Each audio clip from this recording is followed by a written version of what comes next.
बच्चों के लिए स्कूल को उनका दूसरा घर कहा जाता है, वह घर जहां हम सुरक्षित महसूस करते हैं।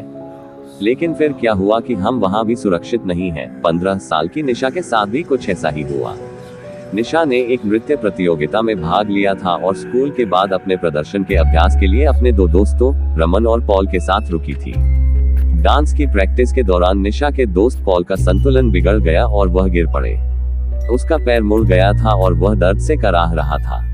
स्कूल के सभी शिक्षक जा चुके थे और बच्चों के पास उनकी मदद करने वाला कोई नहीं था। तभी निशा दौड़कर मेडिकल रूम में गई, लेकिन तब तक ताला लगा हुआ था। उसी वक्त निशा को लगा जैसे उसके पीछे से कोई ऊपर चला गया हो। जब वह उड़ी तो उसे एक परछाई ऊपर जाती हुई दिखाई दी। निशा को लगा कि शायद स्कूल स्टाफ में से कोई अभी भी स्कूल में है और इसीलिए निशा उसे रोकने के लिए उसके पीछे दौड़ी।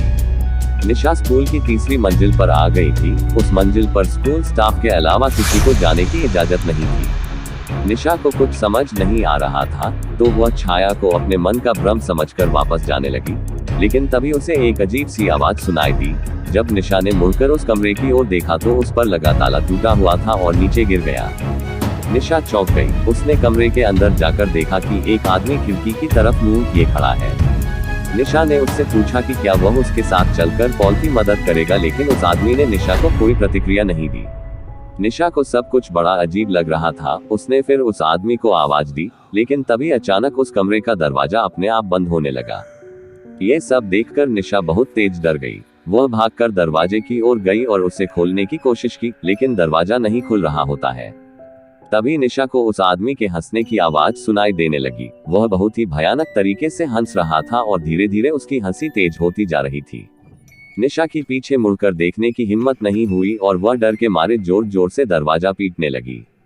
तभी निशा को अपनी गर्दन पर हल्की हवा का एहसास हुआ। वह मुड़ी और चौंक गई। वह आदमी जो थोड़ी देर पहले खिड़की की ओर देख रहा था, अब ठीक उसके सामने खड़ा था। बहुत डरावना लग रहा था। वह निशा को ऐसे घूर रहा था मानो आज उसे जिंदा नहीं छोड़ेगा।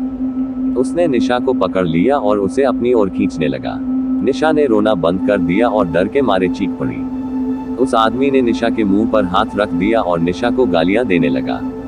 उधर निशा को ढूंढते हुए रमन स्कूल के गार्ड के साथ 3री मंजिल पर पहुंचा, जहां उसे निशा की चीख सुनाई दी। वे जल्दी से उस कमरे में गए और देखा कि निशा जमीन पर बैठी रो रही है और उसके आसपास कोई नहीं है। उसकी कमीज ऊपर से थोड़ी फटी हुई थी और चेहरे पर चोट के निशान थे।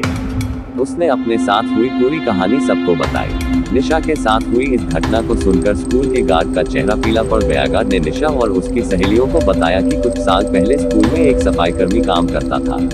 जब छात्रा ने इसकी शिकायत की तो स्कूल के प्रिंसिपल ने उसे हमेशा के लिए स्कूल से निकाल दिया।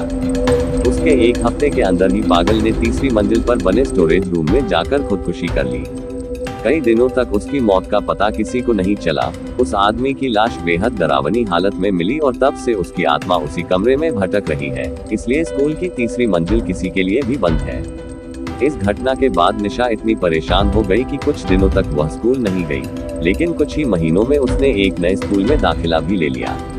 लेकिन वह उस आदमी की भयानक हंसी को कभी नहीं भूल पाएगी। ध्यान दें, ये सब कहानी काल्पनिक है। इन कहानी से किसी भी व्यक्ति और स्थान से कोई संबंध नहीं है।